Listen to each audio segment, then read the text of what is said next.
Irmãos, então é esse assunto que nós iremos trabalhar nesta manhã, dando continuidade ao assunto trabalhado no domingo passado.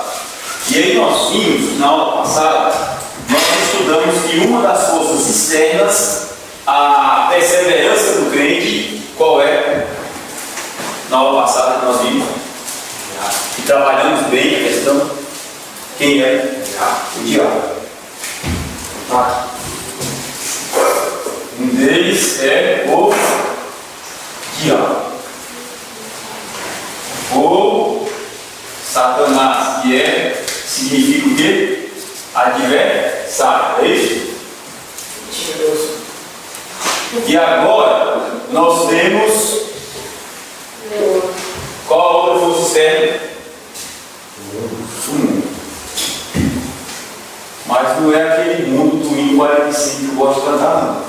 O mundo é teu, Senhor, chegado é perceber. Nesse mundo, a palavra mundo no idioma grego assume aproximadamente 4 significados. Em João capítulo 17, nós temos 3 significados da palavra mundo. Em João capítulo 17, nós encontramos 3 significados da palavra mundo. É belo aquele texto quando a gente entende essas palavras muito lá. E hoje nós vamos para Romanos capítulo 12. Romanos capítulo 12. Versículo 1 e 2. Olha. Versículo 1 e 2. Nós iremos aqui para Romanos capítulo 12, versículos 1 e 2.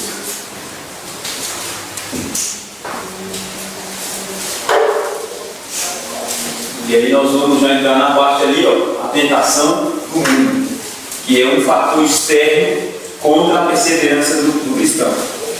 Mas, professor, então quer dizer que se formos tentados pelo mundo e caímos, perdemos a salvação? Não. Continuamos perseverando por Cristo.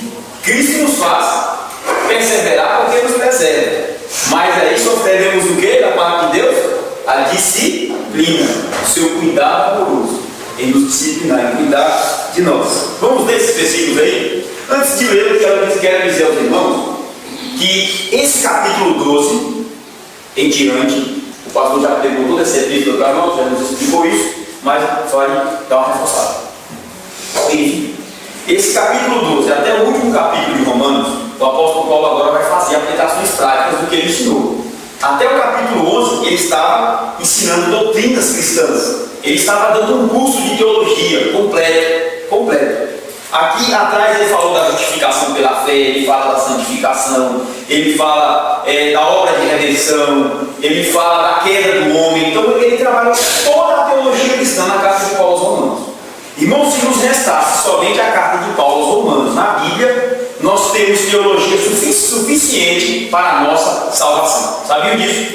Se nós ficarmos só com a carta de Paulo aos Romanos, é teologia suficiente para sermos salvos, para sermos resgatados, para sermos salvos e para vivermos em santidade. E agora, do capítulo 12 em diante, o apóstolo Paulo vai fazer o que ele costumava fazer. Ele ensinava a doutrina e dizia: agora a prática é essa.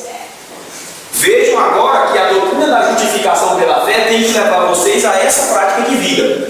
A doutrina da santificação tem que levar vocês a essa prática de vida. E do capítulo 12, desse versículo 1 até o último capítulo da carta, o apóstolo Paulo vai fazer esta aplicação. E esse texto eu selecionei para nós lermos hoje de manhã. E aí foi engraçado que quando eu cheguei em casa, não lembro qual foi o dia da semana, eu pensando sobre a escola dominical, eu disse assim: mas eu pedi os irmãos para abrir o texto em Hebreus e não li. Mas deixa eu ver se eu vou ler, viu? Vamos ler então? Hebreus 6, e não li. Tem que trabalhar outro tempo. Irmãos, quando for assim, pode me dar uma letra, viu? Porque minha cabeça, irmãos, ela turbina demais. Aí tem hora que eu tenho que parar assim para ver que eu estou, em que rumo eu estou tomando, que é muito assunto que vai abrir o leque assim, sabe? Eu não sei se vocês são assim, mas espero que não. Mas eu vou ler com os irmãos. Diz assim: rogo-vos. Como é que o apóstolo Paulo escreveu isso aqui? Vocês imaginam como ele está escrevendo esse versículo aqui? Vocês imaginam? Não, ele já está dizendo assim: rogo-vos. Rogo-vos, irmãos. É assim que ele está falando? Rogo-vos. Essa palavra rogar aqui, tanto na tradução latina quanto na tradução do grego, e a própria palavra em si está dando um estado de toda a carga de energia do ser está em cima dessa palavra. É uma palavra de intimação, é uma palavra de retomada de posição, é uma palavra que um comandante dá diante do exército quando está em guerra, quando ele manda avançar. É uma palavra que dá a ideia de extrema urgência, extrema prontidão. É por isso que agora Paulo não está escrevendo com não está falando, ele tinha lá o seu escritor lá com ele, não sei se nessa época era Marcos, se não me engano era Marcos que estava com ele, o texto, né, escrevendo, e ele estava falando. Então, a expressão aqui guarde bem isso, quando aparecer a palavra rogar, é que o autor está escrevendo algo de alta importância para a igreja, para os seus ouvintes. É um chamado para estarmos aos nossos postos. É algo importantíssimo. E a aplicação da doutrina cristã é algo de suma importância para as nossas vidas. Por isso que ele começa: rogo-vos, pois, irmãos, pelas misericórdias de Deus, que apresenteis o vosso corpo por sacrifício vivo, santo e agradável a Deus, que é o vosso culto racional. E não vos conformeis com este século, mas transformai-vos pela renovação da vossa mente, para que experimenteis qual seja a boa, agradável e perfeita vontade de Deus. Entendeu? Vamos lá. Jesus, nos dá graça para entender tua palavra. Nos dá sabedoria, tenha misericórdia de nós. Abre os nossos corações nesta manhã, para que atentemos, ó Deus, para este rogar da Tua Palavra aos nossos corações. E que de fato, Senhor, o Senhor aplique a Tua Palavra em nossa vida, em todas as áreas da nossa existência, para que o Teu nome seja glorificado. Em toda a nossa vida, seja um culto contínuo, ó Deus, aqui, de gratidão, de adoração, um culto, ó Deus bendito, também de evangelização a outros. Que o Teu nome seja glorificado em nossas vidas. Em nome de Jesus Cristo. Dá-nos graça, Senhor, para aprender, para ensinar e para viver a Tua Palavra, que nós te pedimos nesta manhã. Amém e amém. Irmãos, antes de expor esse texto, de fazer a explicação sobre esse texto, eu quero apresentar para vocês aqui algumas dificuldades do campo missionário. Nós estamos orando. E essa semana nós organizamos isso melhor, eu e a Eline, e começamos a orar mais sistematicamente nesses missionários. E eu quero apresentar aqui rapidamente alguns nomes aqui de missionários que estão no campo, que estão sofrendo terrivelmente. E muitos deles, e todos eles somam com a nossa oração. Irmãos, a igreja perdeu a gente estava conversando hoje de manhã e o pastor, nós fizemos esse assunto, mas a igreja perdeu essa importância da oração, sabe? Para nós ficou mais fácil mandar dinheiro do que orar. Sabiam disso? Ficou mais fácil mandar dinheiro. Não, irmão, o missionário está pensando o quê? Ele está precisando de remédio. Não, pai, tem dinheiro aqui, manda para ele. Não, irmãos, não. Dinheiro também resolve. Mas missão é obra espiritual. E toda a nossa ajuda e comprometimento com a obra missionária começa com oração. É com oração. Então, pastor, irmão, não tenho dinheiro, mas estou orando, amém. Daqui a pouco você arruma dinheiro também, porque comprometimento é completo. Olha para Deus mandar dinheiro para você mandar para o missionário também. Então, mas veja, a oração, irmãos, é primordial sobre os missionários. E a igreja, eu lendo um livro do Ronaldo Dório sobre plantação de igreja, e ele é um dos nossos melhores e maiores missionários que temos no Brasil, e ele fundou igrejas no meio dos Cocombas, na África, um povo que não tinha acesso nenhum ao Evangelho, e Deus mandou o Ronaldo Lidório lá com a sua esposa e seus filhos, e Deus deu a graça àquele missionário brasileiro que fundasse ali uma igreja. Quando ele entregou os Cocomas lá na África para a obra missionária, na continuidade do projeto, ele já tinha deixado escola, já tinha deixado ambulatório, já tinha deixado a população totalmente amparada e subsidiada por recursos materiais e principalmente espirituais. E ele fez uma grande obra ali. E aí ele escrevendo esse livro, Plantações de Igreja, ele cita constantemente, irmãos, que a igreja tem que orar por plantações de igreja, por missionários que estão no campo. Ele conta até uma história que tinha uma certa região, era aqui no Brasil, se não me engano, em Belo Horizonte, que não tinha igreja por lá. E o bairro era muito perigoso. E a igreja, do outro lado da cidade, começou a orar a Deus, para que Deus fundasse a igreja lá. E começou a orar a Deus constantemente. Irmãos, não demorou pouco. Deus começou a responder às orações dos irmãos e a igreja conseguiu fundar a igreja naquela localidade.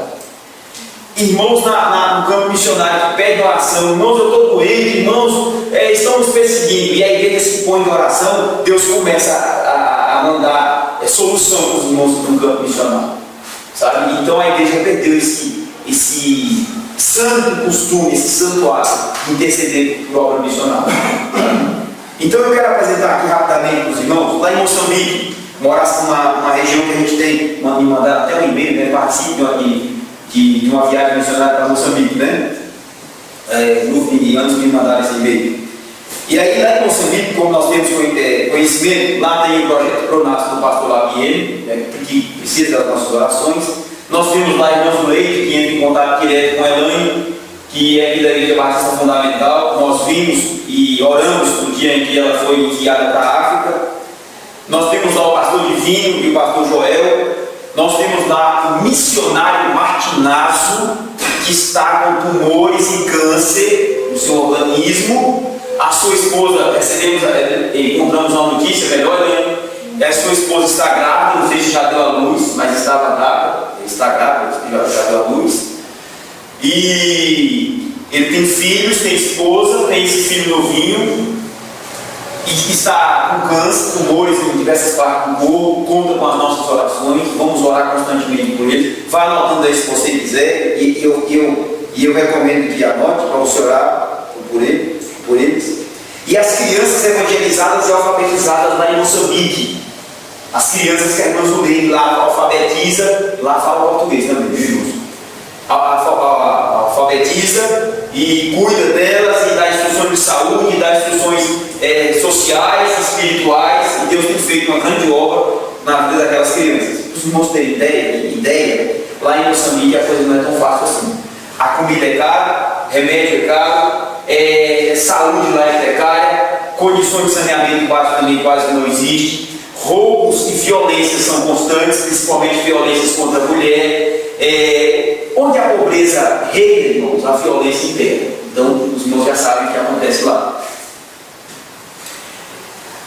E os nossos irmãos correm perigo lá também.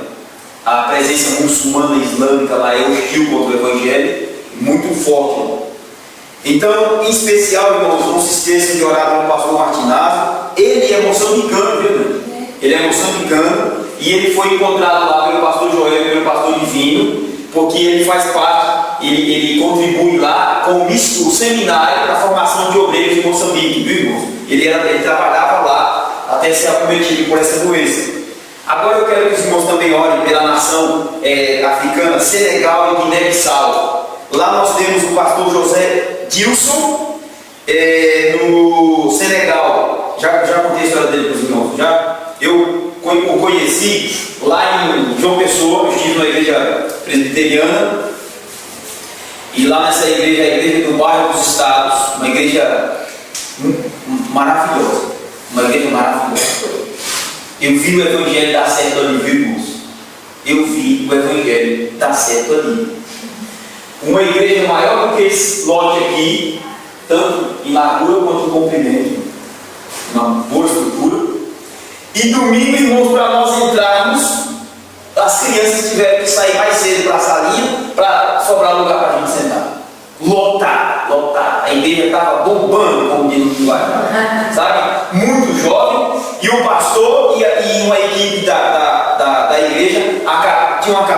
chegaram do Senegal. A igreja lá é totalmente comprometida com missão. Eles montaram um projeto lá e os irmãos começaram a levantar recursos. Os irmãos não têm muitas condições lá, mas começaram a levantar recursos e pedir dinheiro aí, e orando, e montaram suas passagens para ir para o Senegal. As irmãs da igreja que trabalham com crianças, com escola dominical, foram para a escola dominical lá no Senegal. Lá não falo português, não, é francês, inglês e outros dialetos lá. E essas irmãs se prepararam, os irmãos estudaram francês e inglês, se aprimoraram nos idiomas, estudaram a cultura da região, pediram apoio missionário para o pastor Zé Deus, que já estava lá, e foram. E quando chegaram lá com material médico, com enfermeiros, com medicamentos, etc., com material da escola dominical, para as crianças e tal, chegaram lá, foram impedidos, mas depois o pastor Zé Deus chegou, conversou com os líderes lá no aeroporto, aí deixaram passar essa bagagem, e aí se apresentaram aos líderes das tribos, que são todos muçulmanos, e aí eles perguntavam assim: o que vocês vão fazer aqui? Vocês vão pregar o Evangelho? E os irmãos disseram: nós vamos pregar o Evangelho. Se o senhor deixar de entrar, nós vamos pregar o Evangelho. Aí eles disseram assim: sim, mas... não, se o senhor deixar, nós vamos pregar o Evangelho. E pregando o Evangelho, também iremos fazer assistência social aí. Aí eles entraram, onde eles chegaram, faziam assistência social de saúde, medicação, etc. E chamavam as crianças para ensinar a palavra de Deus. As irmãs contaram lá, com a voz embargada, a questão das crianças. As crianças lá, elas são jogadas. Os muçulmanos, eles podem casar com mais de uma mulher, né? E aí geram muitos filhos. Mas as crianças ficam sem cuidado da escola e ficam sem as mães não cuidam dela direito. E elas ficam aí na rua jogadas.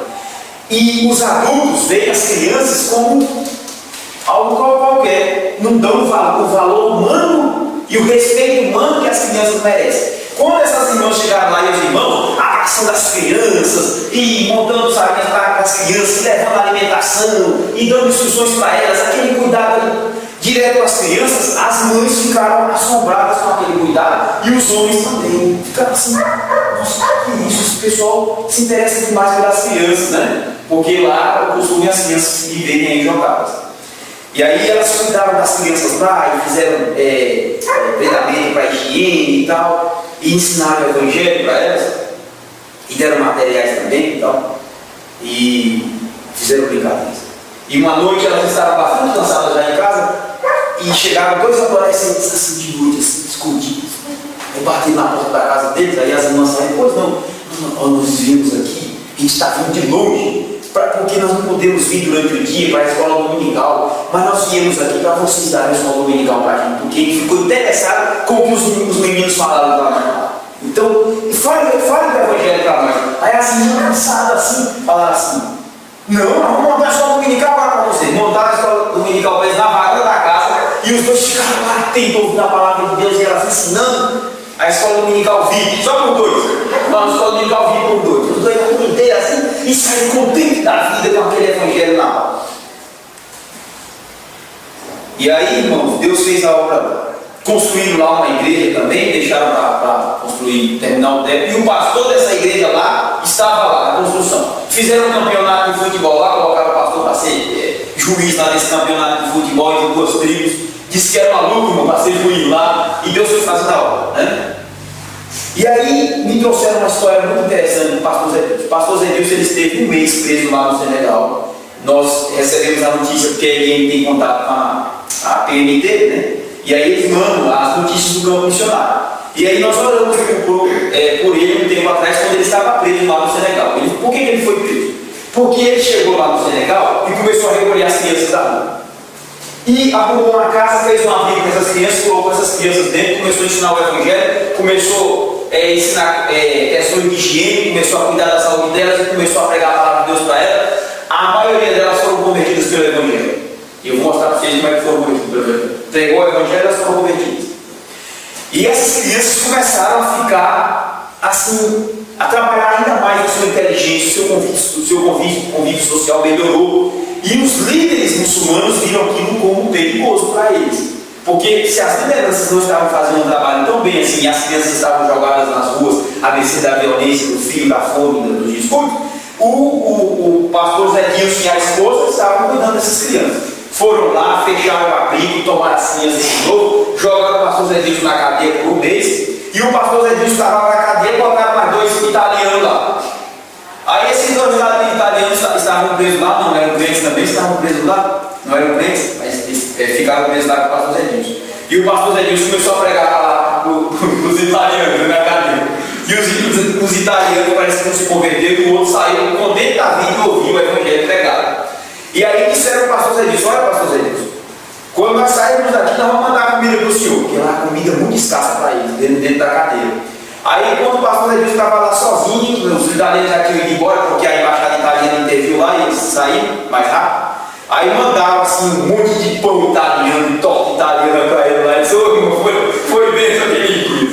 Bem, mas não para por ele. Ele conseguiu ser solto, mas tem que comparecer uma vez no mês lá perante a justiça muçulmana. E o que acontece, irmãos? Ele tem que comparecer lá. Mas antes disso, ele estava pregando numa tribo lá no Senegal e começou a construir uma igreja para abrigar uma família que se converteu. Porque lá, irmãos, é difícil uma conversão.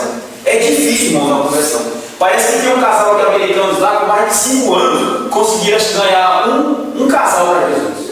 Conseguiram, um casal se converteu lá. E aí o pastor Zé Dilson estava construindo uma igreja nessa tribo lá. Chegou o líder da tribo, o líder muçulmano, com o seu grupo, e disse: o que o senhor está fazendo aí? Ele disse: eu construí uma casa para o meu Deus. Hã? Para o seu Deus? Casa de barro e madeira, né? Barro e madeira.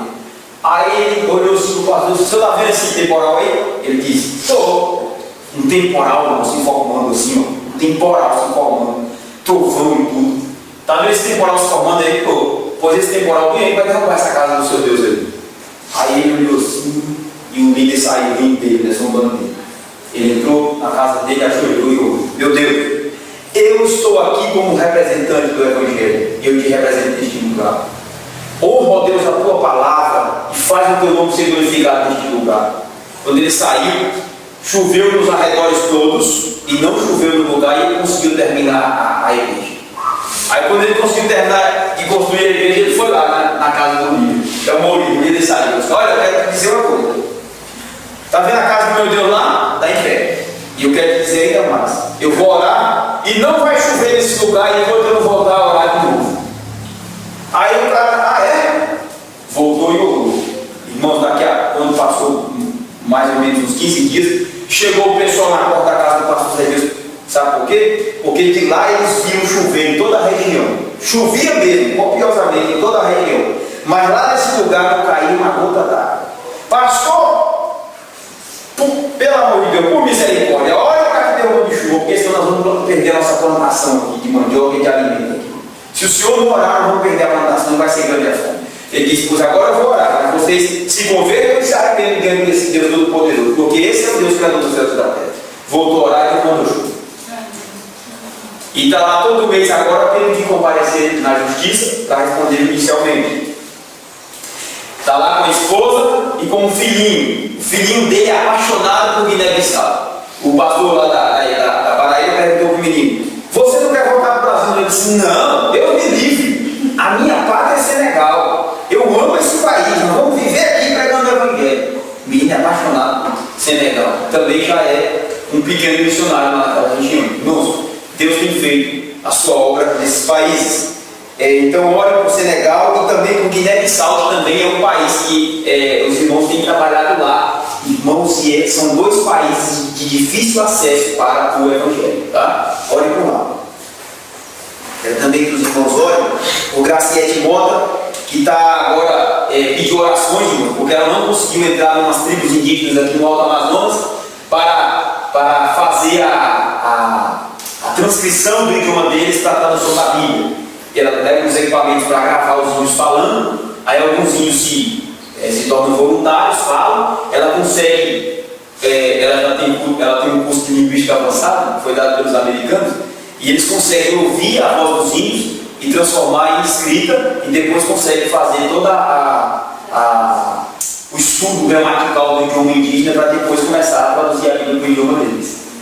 É um trabalho difícil, irmão, difícil. E lembre, irmãos, olha, pegar essa língua aqui e traduzir é fácil demais.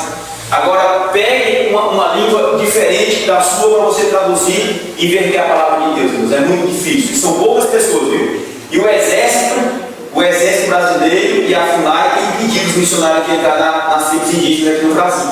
Então, orem por esse motivo, tá, irmãos? Quando forem orar, orem por esse motivo. Mas orem mesmo, constantemente, orem mesmo, para Deus fazer a sua obra nessas missões aí. Ela se encontra no interior de Rondônia, conseguiu entrar na aldeia dos índios Cabixi e faz gravação do idioma deste povo lá. Então, ore para que Deus abençoe essa obra lá. E o último que eu peço oração aqui é que os irmãos orem pelo pastor, pelo missionário Gessé Rios. O missionário Gessé Rios está na África do Sul com a sua esposa e esteve recentemente no Brasil para fazer um tratamento de saúde, porque ele tem um problema de saúde que ele perde sal no organismo, ele perde potássio no organismo, e aí dá uma série de dores e câimbras na perna dele, no organismo dele, câimbras e dores terríveis. E aí ele veio ao Brasil, fez um tratamento, vai ter que conviver com essa coisa pro resto da vida, mas voltou lá para a África do Sul para continuar a obra de pregação e fundações de igreja naquela região. Está ele e a esposa, se não me engano, um filho lá naquela região. Orem pelo pastor Gessé Rios.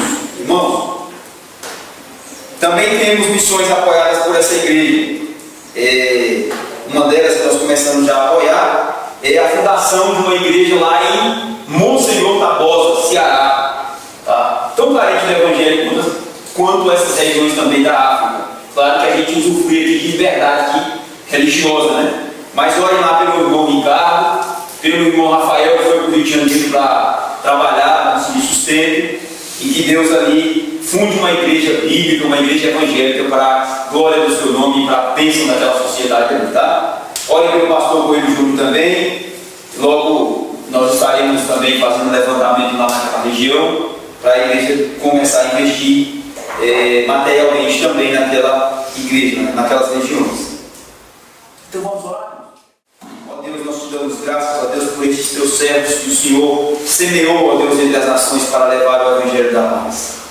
Rogamos, ó Deus, pela vida de cada um deles, que o Senhor derrame da tua graça, da tua paz nos corações dos teus filhos, que o Senhor os cubra com o sangue de Cristo Jesus, que o Senhor, Deus bendito, dê velocidade à pregação do Evangelho nessas nações, que o Senhor, Deus bendito, faça aquietar qualquer poderio, Deus bendito, maligno, ó Deus, estatal, contra a vida dos teus servos, Senhor, que possa impedir o avanço do Evangelho. Também te pedimos, Senhor, que o Senhor abra os lares, ó Deus, os corações de cada uma dessas famílias, ó Deus, nestas nações, para receber a tua palavra. Senhor, estende o teu olhar misericordioso e as tuas mãos benditas sobre as crianças lá no Senegal, sobre o pastor Zé Dilson, sobre a irmã Noede, que tem cuidado das crianças também. Cuida dessas crianças, Senhor.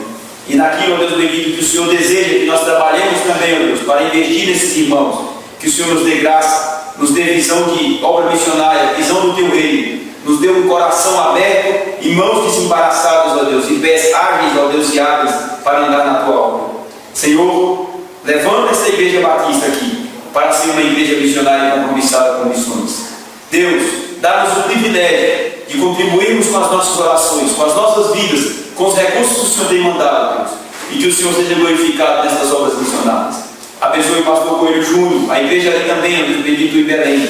Abençoe o irmão, pastor Ricardo, ali em Monsenhor Tabosa, ó Deus, lutando para fundar uma igreja naquele lugar. Também, Senhor Jesus Cristo, abençoa o pastor Marquinazzo, que está com câncer, que o Senhor dê graça ao teu filho e também abençoe a família dele. Abençoe o pastor Gessé Rios, Senhor, e sua esposa, que trabalha ali, Deus bendito, na África do Sul, na evangelização e na pregação da tua palavra.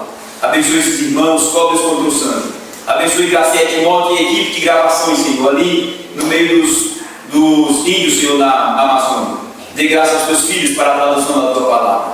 É o que nós te pedimos. Agradecendo ao teu nome, Senhor, e agradecendo a tua santa pessoa, Senhor, por ouvirmos essas boas notícias da obra missionária. E também, ó Deus, por o Senhor nos fazer participantes, ó Deus, desta obra missionária através das nossas intercessões. Que a tua graça e a tua paz, ó Deus, Pai, sobre cada um dos nossos irmãos em Cristo Jesus. Livra-os do mal, é o que nós te pedimos, Senhor, em nome de Jesus Cristo. Amém. Amém. Irmãos, vamos então avançar aqui. Precisamos Constantemente estamos fazendo missão desta obra missionária. Romanos capítulo 12. Vamos ver o conceito ali então? Diz lá: a tentação do mundo é uma das forças que lutam contra a perseverança do crente. Vamos ver aquele texto ali que ele colocou. O mundo ou o sistema mundano constitui toda forma de vida apartada do Evangelho. Esse tipo de existência encontra a época da corrupção interior foi possuído, pois atrai os cristãos para estilos de vida onde uma ou mais áreas não são governadas por Cristo. Esse tópico é importantíssimo. Vou mostrar para vocês por que é muito importante. Primeiro, olha só. Quando nós falamos, a palavra que está traduzida para nós é certa. Como é que está aí na tua versão? Mundo, né? Mundo, a versão de crente dele aí está mundo e a nossa versão está certa. É questão de tradução. Mas a palavra no grego aí está falando de sistema mundano. Quando o apóstolo Paulo diz assim: rogo-vos, pois, irmãos, pelas misericórdias de Deus, que apresentei os vossos corpos como sacrifício santo e agradável a Deus, pois esse é o vosso culto racional. E não vos conformeis com este mundo. Ou seja, Paulo está dizendo: não entrem no esquema do mundo. Não caiam na forma deste mundo. Não entrem nos padrões deste mundo. Não se deixem seduzir pelas ideologias mundanas. E aí o Ricardo colocou apropriadamente o que significa o sistema mundano. Quando ele diz: o mundo ou o sistema mundano constitui toda a forma de vida apartada do Evangelho. Aí, para você entender o que é toda a forma de vida apartada do Evangelho, você precisa entender primeiro o que é o Evangelho. O que é o Evangelho? O que é o Evangelho? Diga aí, o que é o Evangelho? Vamos, um de cada vez, não está atrapalhando. O que é o Evangelho? Boas notas. O que é o Evangelho? É a vontade de Deus, né? É a vontade de Deus. O que mais? A palavra de Deus. É a palavra de Deus, certo? Mas e aí, o que mais? É o próprio Deus? Então vamos colocar aqui, ó. São boas novas, né? São boas novas. O que mais? A palavra de Deus, já disseram aqui. Tá bom. A palavra de Deus, muito bom. O que mais? O poder de Deus para a salvação. O poder de Deus para a salvação, muito bom. Deu lá o conceito de Romanos capítulo 1, versículo 16, é isso? O que mais, irmão? O que mais? Só isso? É o Evangelho? Com 10 anos de igreja, só isso é o conceito do Evangelho? Bora? O que é o Evangelho? Então veja só.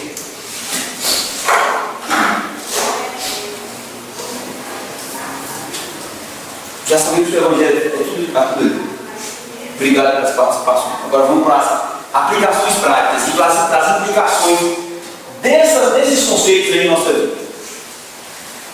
Se dissermos que o Evangelho são as boas novas, então o que é boas novas? Boas novas de Cristo. E o que é as boas novas de Cristo? Irmãos, olha, a gente precisa dar significado ao nosso discurso. O que é dar significado ao nosso discurso? A gente prega para os irmãos o Evangelho, boas novas de Cristo. Amém, graças a Deus, boas novas de Cristo. Mas o que isso tem a ver com a minha vida? O que isso tem a ver com o meu dia a dia? O que isso tem a ver com o meu próximo? O que isso tem a ver com a minha existência? O que isso tem a ver com a criação? O que isso tem a ver com os meus interesses? O Evangelho afeta os meus interesses? Afeta? Por que ele afeta os meus interesses? Ele chama de viver para Deus. Se ele me chama a viver para Deus, eu estou vivendo para quê? Para mim mesmo. Primeiro lugar. Para mim mesmo. Para as paixões. Para mim mesmo. Então, irmãos, quando o Ricardo colocou ali, ó, é nesse ponto que nós temos que focar. Olha, quando o Ricardo diz toda prática de vida, né? Todo modo de vida, toda prática de vida que não está de acordo com o Evangelho, Então, eu quero que os irmãos pensem o Evangelho como prática de vida e como modo de vida. Entenderam? Agora eu fiz uma pergunta melhor. Então, o que é o Evangelho enquanto prática de vida? E o que é o Evangelho enquanto estilo de vida? O que é o Evangelho enquanto comportamento social? O que é o Evangelho enquanto relacionamento familiar? O que é o Evangelho enquanto produção de cultura? O que é o Evangelho enquanto as áreas do conhecimento? O que é o Evangelho e quanto aos seus relacionamentos políticos? O que é o Evangelho? Aí nós precisamos entender que o Evangelho, em primeiro lugar, ele afeta o meu estilo de vida. Porque o Evangelho são as boas novas, a boa notícia de Cristo que me chama a viver para quem? Para Cristo. Me chama a viver para Deus, para Cristo. E me chama a viver para Deus e para Cristo de forma como? Só metade. Rogo-vos, pois, irmãos, que apresenteis a metade dos vossos corpos a Deus. Ou os membros que vocês quiserem a Deus. Porque esse é o vosso culto racional e que agrada a Deus. É isso? Rogo-vos, pois, irmãos, que apresentei os vossos corpos, os vossos membros, toda a vossa constituição humana, todos os vossos saberes. Eu quero que vocês ofereçam tudo a Deus. Eu quero que vocês não tenham reservas a Deus. Quando Deus mandava sacrificar a ovelha, Ele mandava sacrificar: sacrifique para mim só a cabeça da ovelha. Eu quero só a cabeça. Era isso que Ele mandava: sacrifiquem uma ovelha, sacrifique um novilho, sacrifique uma bolinha, um pombinho, sacrifique um cabrito. Deus pedia o todo. A palavra local vem a palavra todo. Holístico, todo, completo. Então, irmãos, vamos agora entender o seguinte: o que é o Evangelho enquanto prática de vida? O que o Evangelho me chama então a viver para Deus? O que no Evangelho, olhando para Cristo, me leva a entender que uma vez que o Evangelho me alcança, eu não posso mais viver para mim mesmo? O que me leva? O que me leva a mudar o estilo de vida? Alguém disse que o Evangelho é o próprio Deus. O que foi que falou? O que foi que falou? O Evangelho no próprio João Paulo escreve sobre isso. Então veja. Olha, o Evangelho, se é o próprio Deus, Cristo é Deus. É Deus. O Evangelho me leva a olhar para quem? Para Cristo. Então, o que é que me leva no Evangelho a viver para Deus? Cristo. É Cristo e nada mais. Mas como é que Cristo me leva a viver exclusivamente para Deus? Cristo viveu exclusivamente para quem?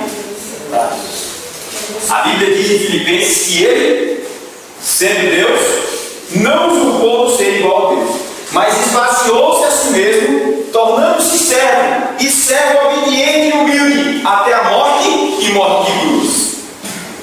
Entende isso? Esse esvaziar-se de Cristo, esse abrir mão da própria glória dele, irmão, da própria beleza dele, do próprio estado dele de divindade, nesse sentido de glória, de poder, de soberania, e vir estar num corpo humano, que o Verbo se fez carne, dentro das limitações humanas, e agora está no meio de pecadores. Ele abriu mão de todo o seu eu, de todas as suas vontades, de todos os seus interesses, e ele diz, debaixo do sol quente, lá sentado na beira de um poço, evangelizando a mulher samaritana, ele olhou para o discípulo e disse: uma comida eu tenho para comer, que é fazer a vontade do Pai que está nos céus. Essa é a comida que eu tenho para comer. Mas hoje é meu dia, na hora de almoçar, trouxemos até as marmitas. Segura um pouco, eu tenho uma comida para comer, que é fazer a vontade do Pai. Cumprir a vontade do meu Pai, viver para o meu Pai, viver para Deus, é o que consome toda a energia da minha existência. Era o que eu vivia, era o que Cristo vivia todos os dias.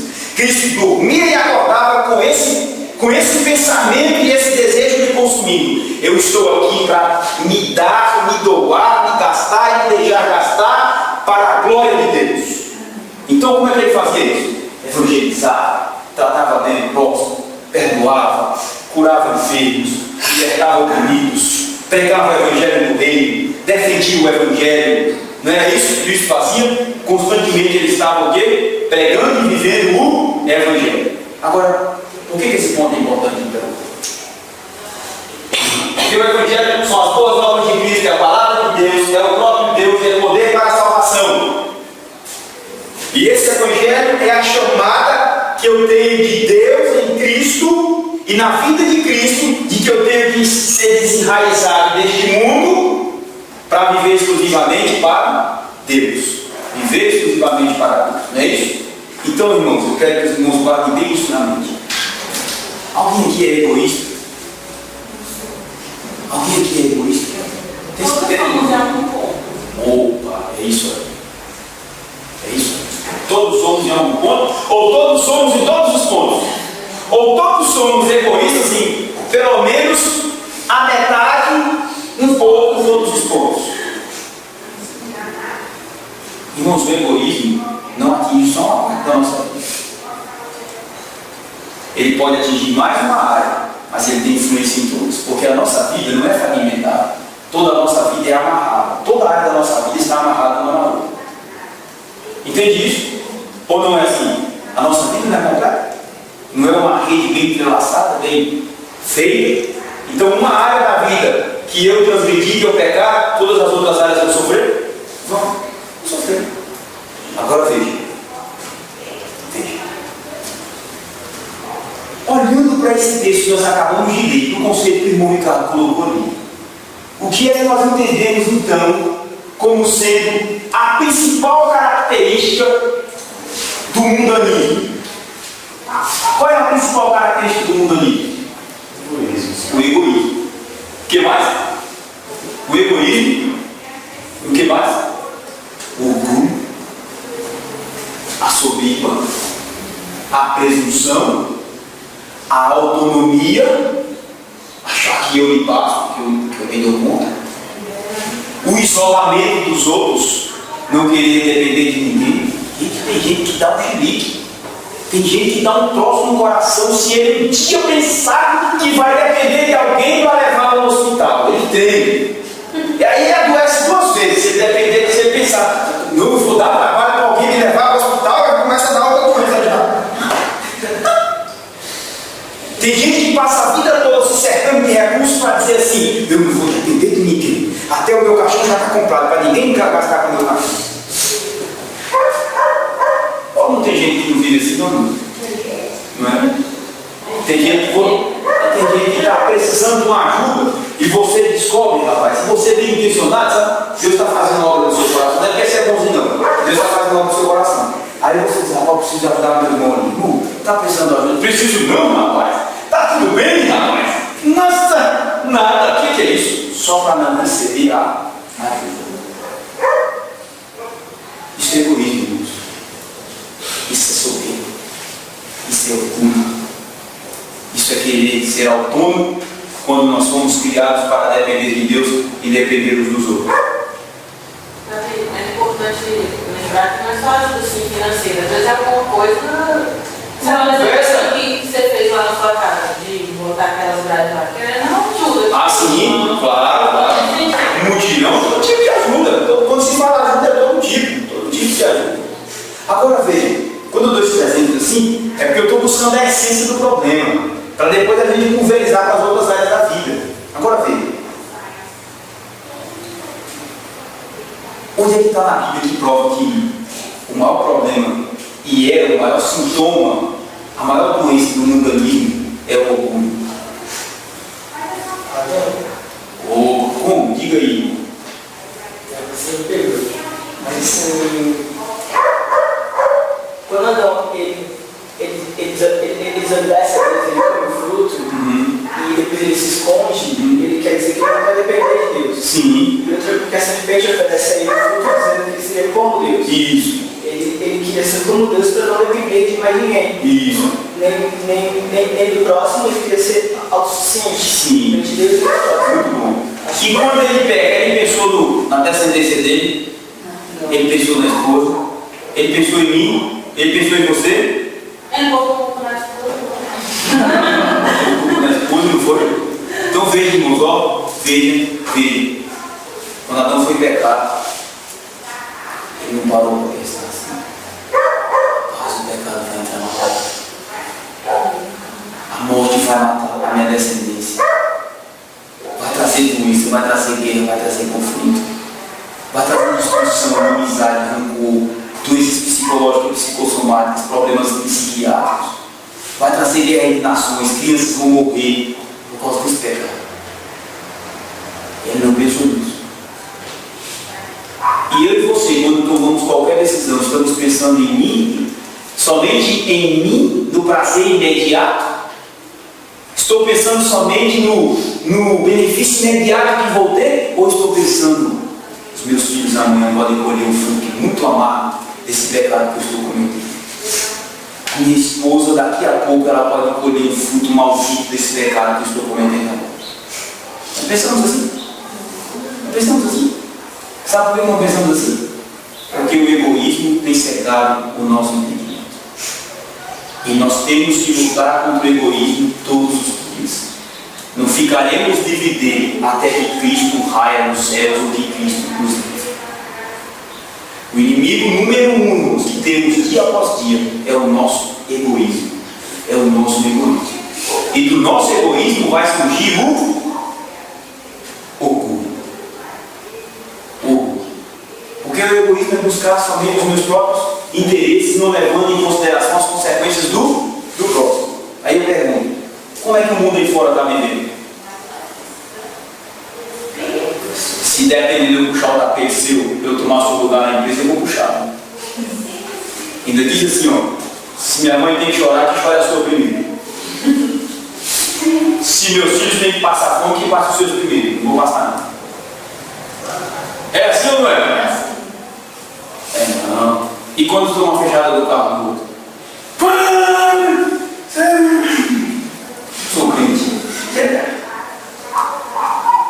E quando tu tá no garrafamento assim, o carro tá querendo dar uma entradinha assim, eu vou parar aqui nada. E o cara pediu uma passagem para passar? Não, mas não tem nada a ver com o evangelho não. Isso não tem nada a ver com o evangelho não. Nada a ver. Todo mundo faz. Todo mundo faz.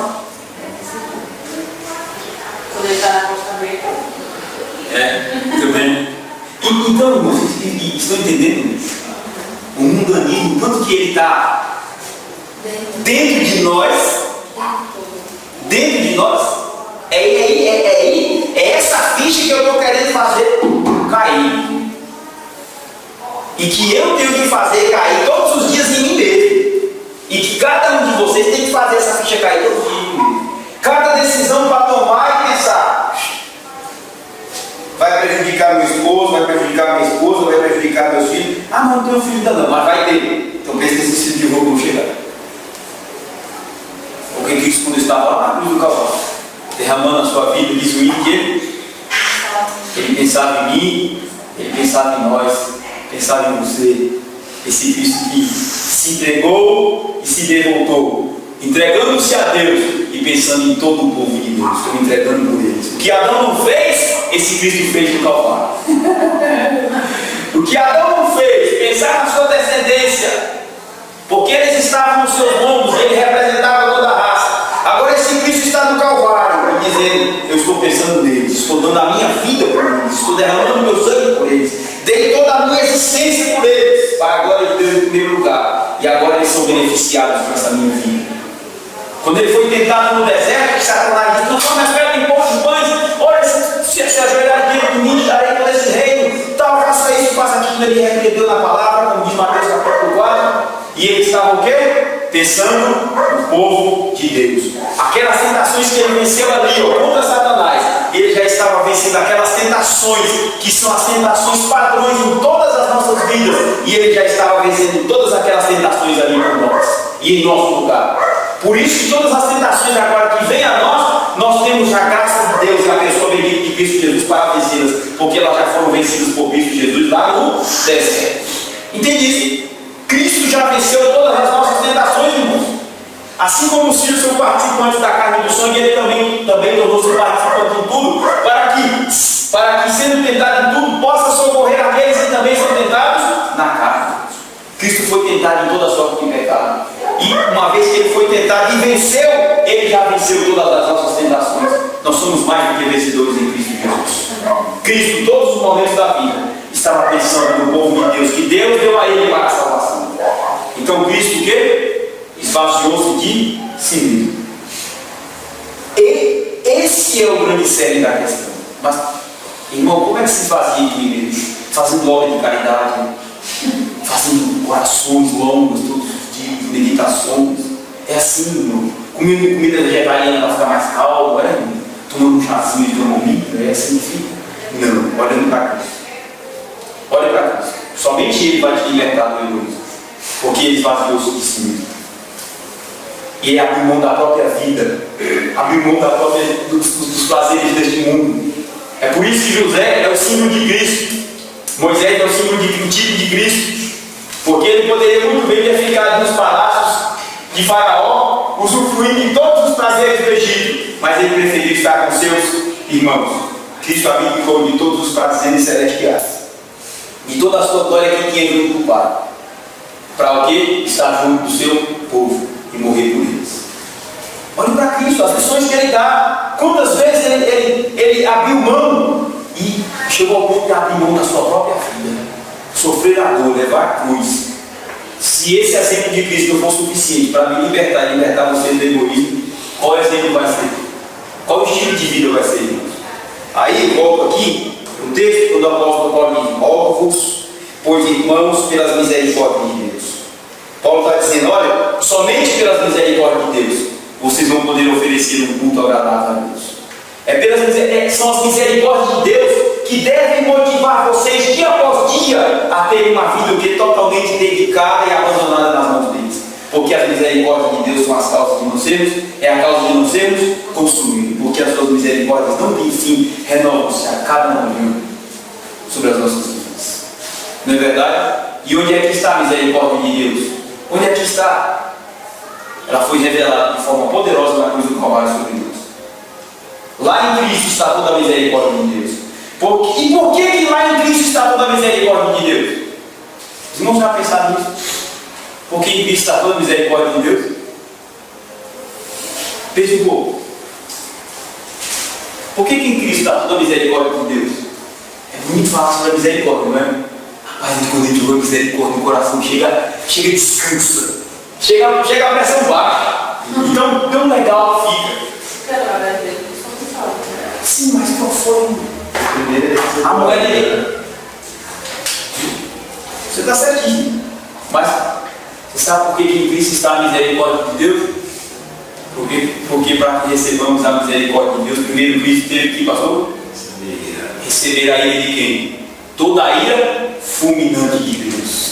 Então, para que hoje recebamos misericórdia, e que para que essa misericórdia movimente em todo o nosso coração, vida e todas as áreas da nossa existência, para glorificarmos a Deus e para vivermos exclusivamente para Ele, abrindo mão desse nosso egoísmo, Cristo Jesus lá na cruz do Calvário tomou toda a dose fulminante da ira de Deus sobre ele. Cristo recebeu toda a ira que Deus tinha contra pecadores rebeldes. Cristo recebeu sobre ele. E quando ele recebe aquela descarga de ira, irmão, mortal, ele clama: Deus meu, por que me desamparaste? E aí, dando um brado nele, o quê? Entrega a Deus o seu Espírito. Embora, debaixo da ira de Deus. O dia se fez trevas, a terra tremeu, o véu do templo se rasgou de alto a baixo, depois daquele grito: Deus meu, por que me desamparaste? E a Ana dizia: Elias, nossa mãe! Rasgou tudo, tremeu a terra, o véu rasgou, abriu o santo dos santos, um só caminho foi aberto. Para que recebamos misericórdia, Ele entregou a sua vida para receber a ira de Deus. Por isso que hoje recebemos misericórdia. E misericórdia é isso: é eu ficar no lugar de alguém e sofrer o mal no lugar desse outro alguém, para que esse alguém seja beneficiado com a minha própria vida. Isso é misericórdia. E aí, lá no Sermão do Monte, ele diz o quê? Bem-aventurados os misericordiosos, porque eles alcançarão misericórdia. Rogo-vos, pois, irmãos, pelas misericórdias de Deus, Irmãos, é suficiente essa misericórdia de Deus para nos libertar do egoísmo, para nos libertar de nós mesmos e para fazermos vivermos exclusivamente para Deus e vivermos para o nosso próximo.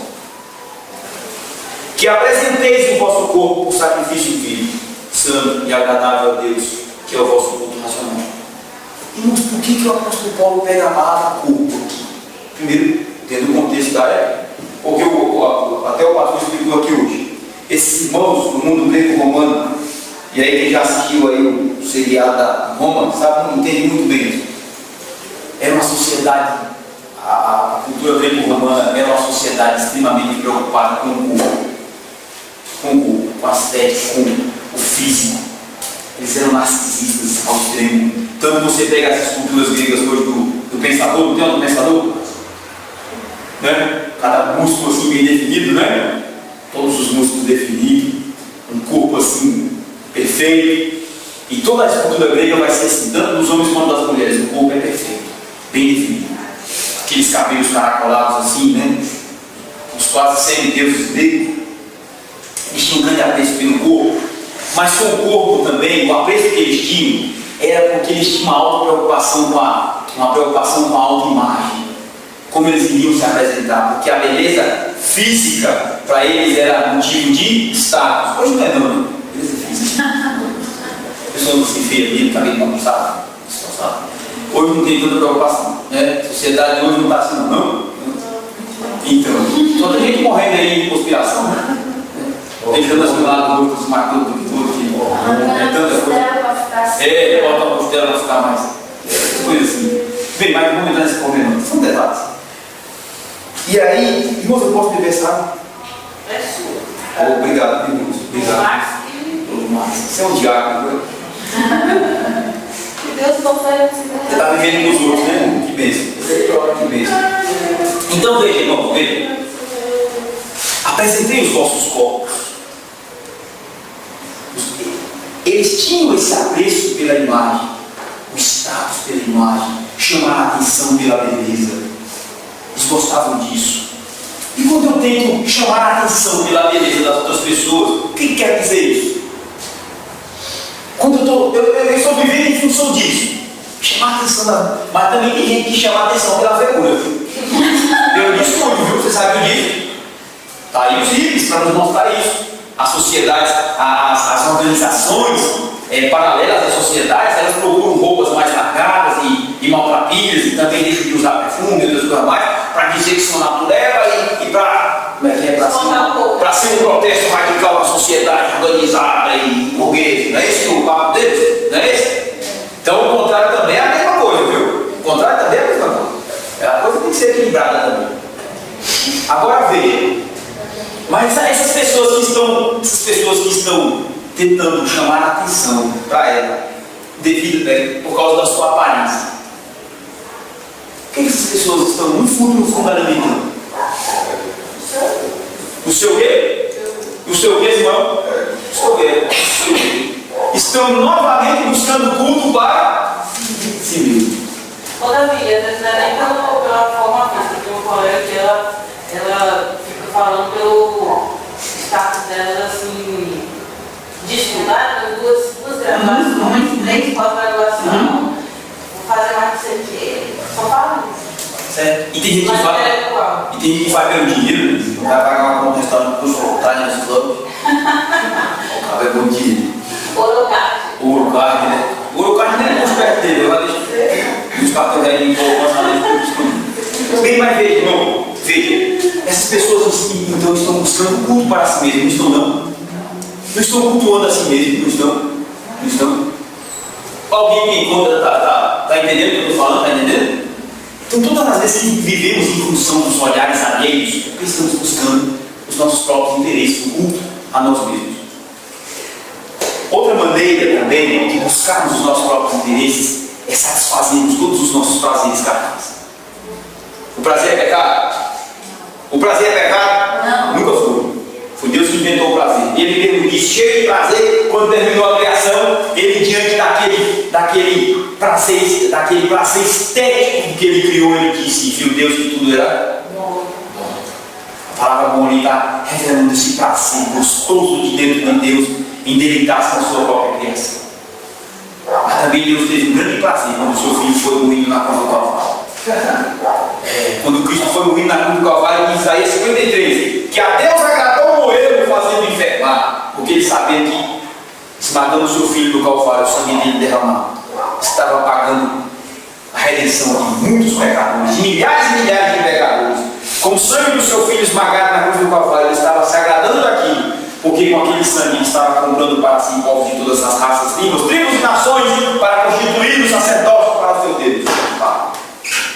Deus agradou-se disso. Então o prazer é bom. Deus sentiu prazer na morte do seu filho. Naquele momento ele sentiu prazer, porque ele sabia que a morte do seu filho iria o quê? Produzir muitos frutos de redenção para a glória do seu nome. Irmãos, vamos parar para pensar no Evangelho assim. Esse Evangelho já nos levou a cultuar a Deus e a chorar e alegre diante de Deus por essa tão grande salvação que temos em Cristo Jesus. Agora veja, o corpo também, nós buscamos culto para o nosso corpo quando estamos procurando saciar os nossos próprios prazeres e próprios interesses. Quando eu vivo só em função de prazer, não, hoje eu tenho que jogar um boliche porque eu estou doido para jogar um boliche. Não é pecado jogar boliche, mas se viver só em função disso, hoje eu tenho que fazer isso, tenho que fazer aquilo. Tudo ele quer satisfazer o seu prazer. O seu prazer está na frente de tudo. Ele não abre e não cede para ninguém, só para satisfazer o seu prazer e os seus próprios interesses.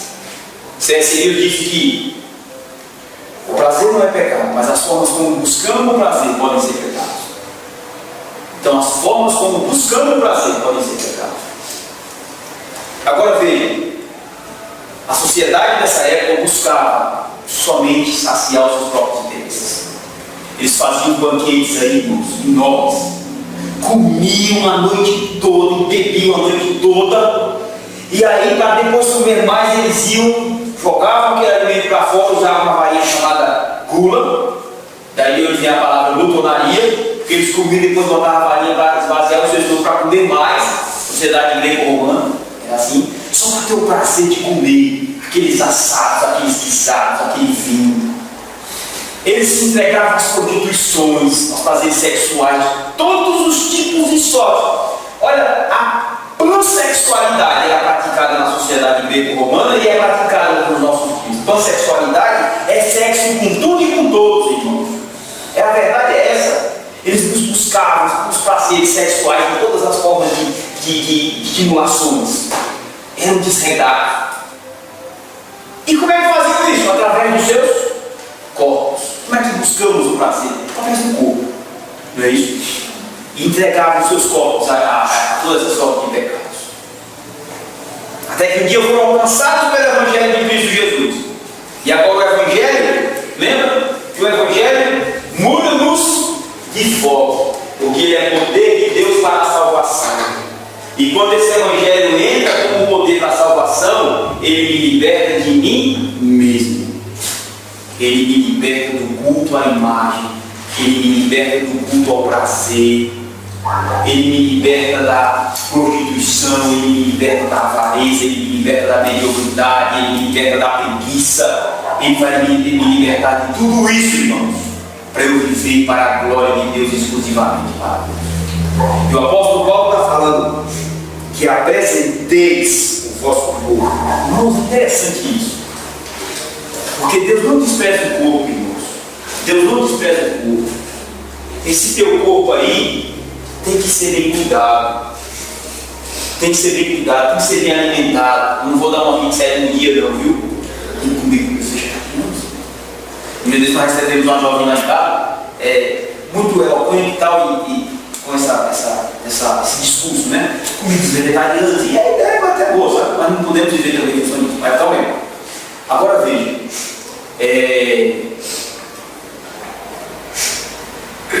sim, Deus não despreza o corpo, porque esse corpo que criou foi quem? Foi Deus. Foi Deus. E se ele criou esse corpo, quem é o dono dele? É Deus. Mas tem sido Deus mesmo? Tem sido Deus mesmo? Ele tem sido dono desse corpo. Ele tem mandado nesses membros. E aí, Deus é o dono desse corpo. Deus criou esse corpo para quê? para a glória dele. Então eu não posso entregar esse corpo ao quê? A glutonaria, eu não posso entregar esse corpo à bebedeira, eu não posso entregar esse corpo à cocaína, eu não posso entregar esse corpo à maconha, eu não posso entregar esse corpo ao crack, não posso entregar esse corpo a toda sorte de pecado e de depravações que assolam a nossa humanidade. E como é que agora, se eu não posso entregar esse corpo a todas essas destruições, eu não posso entregar esse corpo, irmãos, a uma alimentação ruim, me alimentar mal. Eu tenho que cuidar desse corpo, ele não é meu, eu sou o mordomo dele. Ele é para a glória de Deus. E Deus está dizendo aqui: apresenteis os vossos corpos. Apresentem essa matéria aí. Se ela estiver bonitinha, amém. Se estiver enrugada, também apresente enrugada. Se estiver novinha, amém. Se estiver velhinho, apresente também. Apresente o corpo a Deus. Agora é interessante, eu vou entrar no outro ponto aqui. Apresente o corpo. É apresentar toda a minha constituição humana, matéria. Tudo que eu faço para ver esse corpo a Deus. Falar, ver, ouvir, tudo. Amém, amém. Está sabendo disso? Deus se interessa pela matéria. Tenho que cuidar bem do meu corpo. Amém. Porque Deus fez esse corpo, ele é dono dele. E esse corpo para a glória dele. Amém. O pecado destruiu esse corpo. Destruiu esse corpo. E uma vez eu alcançado pelo Evangelho, o que eu vou fazer com esse corpo? Eu vou edificá-lo. Eu vou edificá-lo. Vou cuidar bem dele. Agora, irmãos, o apóstolo Paulo diz assim: apresenteis no vosso corpo o sacrifício vivo. Aí é que está o xingamento. Porque ele manda apresentar no corpo o sacrifício vivo. São duas palavras interessantes: sacrifício, mas vivo. Tem gente esperando morrer para glorificar Deus através do corpo. Tem gente esperando ficar velho, se aposentar. Não, quando eu ficar mais velho, que as minhas paixões carnais diminuírem, aí eu vou servir a Deus melhor. Tu não vai servir a Deus melhor, não. Tu vai servir a Deus. Irmãos, essa igreja é uma bênção porque na sua maioria são jovens. Não tem nenhum aqui com 70 anos de idade. Todos são jovens. E é interessante nós pararmos para pensar nisso aqui. Porque ele fala de sacrifício vivo. Não esperemos os nossos, como é que eu usei a palavra, os nossos prazeres e as nossas energias físicas diminuírem para nós dominarmos o pecado na nossa vida. Não esperem isso. Isso não vai acontecer. Isso não vai acontecer. Davi, interessante é que quando a gente encontra com a palavra de Deus, jovem, o pecado já fez uma destruição enorme, mas não é. Aí que tá. As consequências vai colher lá. Muito bom, muito bom. Então está entendendo, irmãos?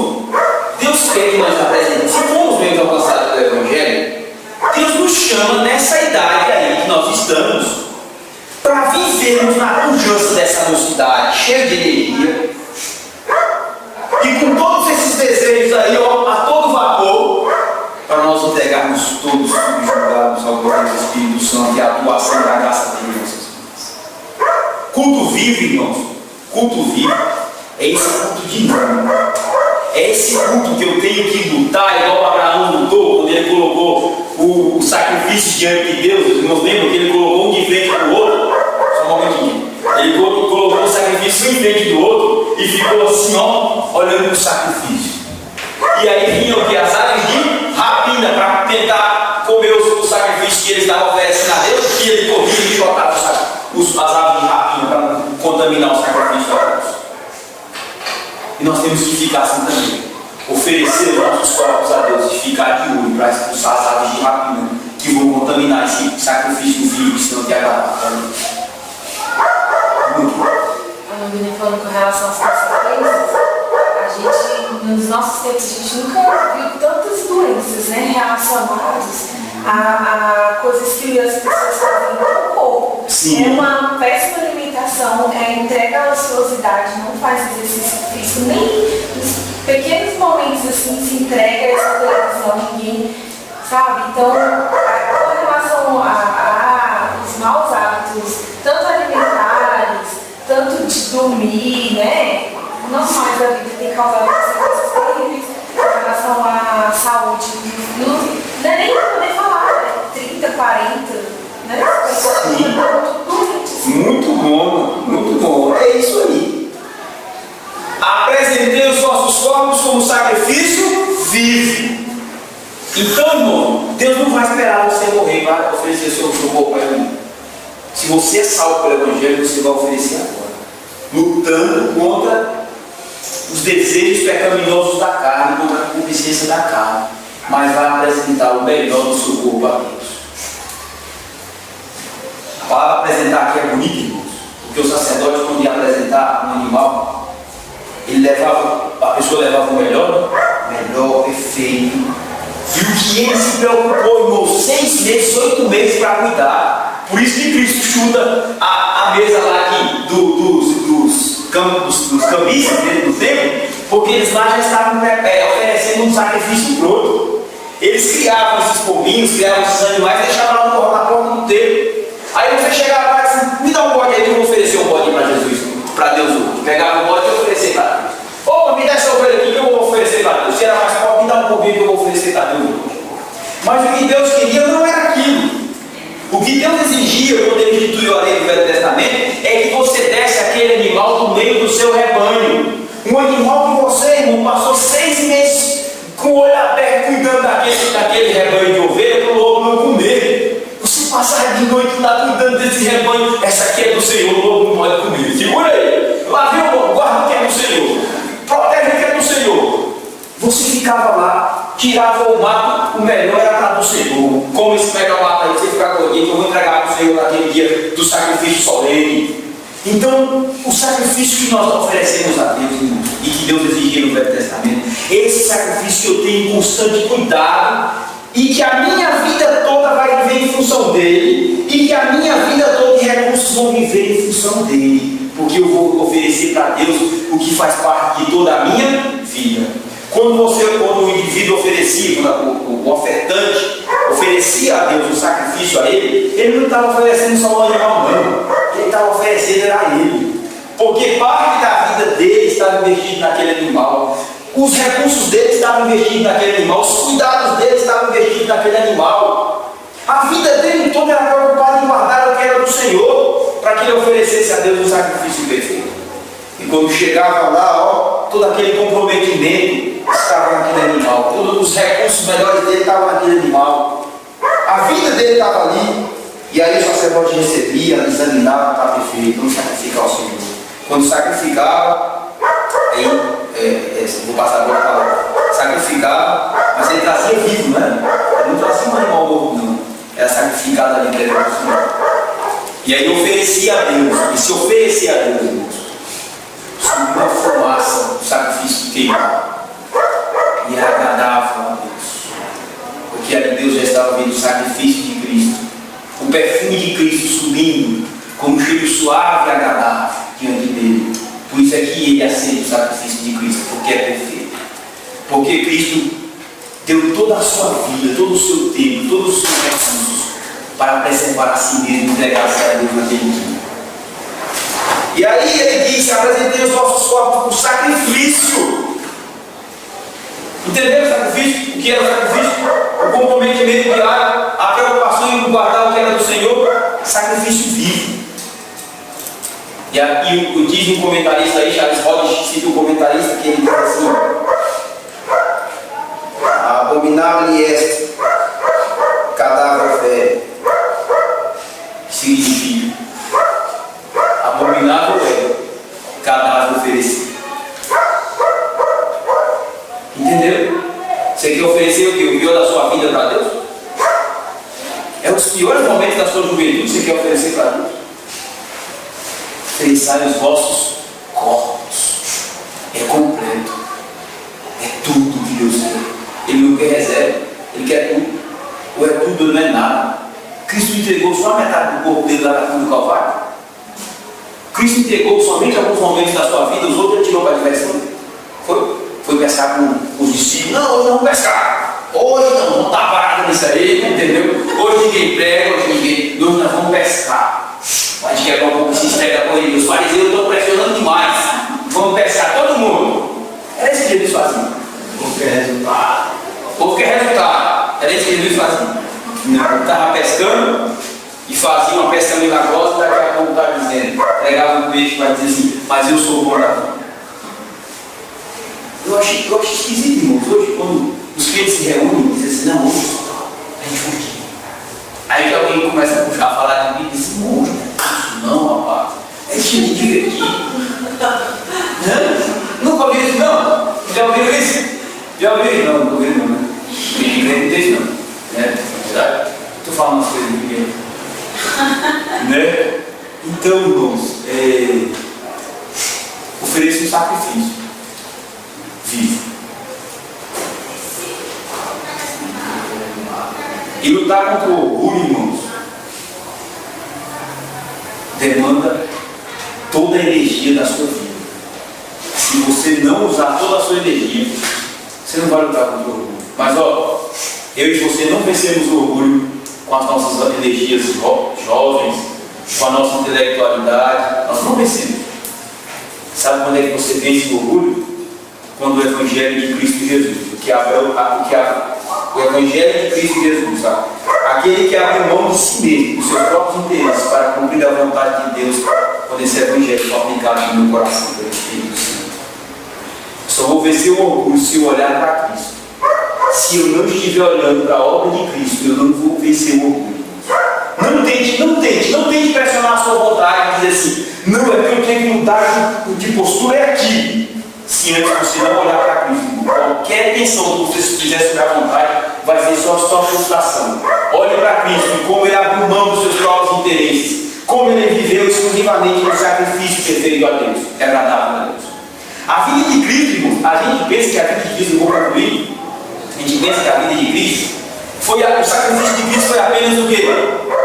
A cruz, né? Não é isso que a gente olha para lá? O sacrifício de Cristo. Aí ainda fala assim, lá na cruz, né? Lá na cruz. Porque para nós o sacrifício dele foi só na cruz, não foi não. O sacrifício dele já começou na eternidade. Quando ele disse assim, eis-me aqui, envia-me a mim. E aí o texto de Filipenses diz que ele abriu mão dos seus próprios interesses, abriu mão da sua glória, e veio a este mundo, esvaziou-se tudo, e veio a este mundo viver como um ser humano perfeito e completo, e entregou-se a Deus, entregou-se aos cuidados dos interesses de Deus, na causa de Deus, venceu as tentações, todos os dias da sua vida ele vencia tentações, pensava nos seus discípulos, pensava na igreja, intercedia pelos que ainda iam crer no seu nome através da pregação da palavra, como ele diz em João capítulo 17. Então a vida dele toda é interessada em cumprir a vontade de Deus. A vida toda de Cristo foi um sacrifício vivo, foi um sacrifício vivo. E culminou-se quando ele ofereceu a si mesmo lá na cruz do Calvário, quando morreu para a glória de Deus. E Deus, para glorificá-lo, ressuscitou o terceiro dia para a glória de Deus Pai. Só se vence o orgulho com sacrifício. E o único sacrifício perfeito para vencer o orgulho é o sacrifício de Cristo Jesus. É isso que esse é o nosso sacrifício constantemente. E aí, finalizando, esse tipo de existência encontra é uma corrupção interior, pois atrai muitos cristãos para estilos de vida onde uma ou mais áreas não são governadas por Cristo. Onde Cristo não governa, o orgulho está no trono, o egoísmo está no trono, a soberba está no trono, destratar o próximo está no trono, preocupar somente com o viver e deixar o mundo morrer de fome está no trono. Mas onde há um sacrifício vivo, Cristo é glorificado, porque Ele é o sacrifício vivo e perfeito, eterno, que agrada a Deus. Amém. Ficamos só nessas palavras e eu quero orar com os irmãos. Senhor, graças te damos por tua palavra. Dá-nos essa graça, Senhor, de viver o sacrifício vivo, ó Deus, que agrada o teu nome. Nos ajuda, Senhor. Nós somos orgulhosos, somos soberbos, nós buscamos os nossos próprios interesses mesmo, Senhor. E nós queremos que o Senhor abra os nossos olhos para que vejamos o sacrifício perfeito de Cristo Jesus por nós. E que este sacrifício perfeito de Cristo Jesus, ó Deus, faça transformações em nossas vidas, ó Deus. E nos liberte desse egoísmo, desse egocentrismo, Senhor. E nos faça viver para a tua glória e viver para o nosso próximo. É o que nós te pedimos, Senhor, em nome de Jesus Cristo. Amém e amém.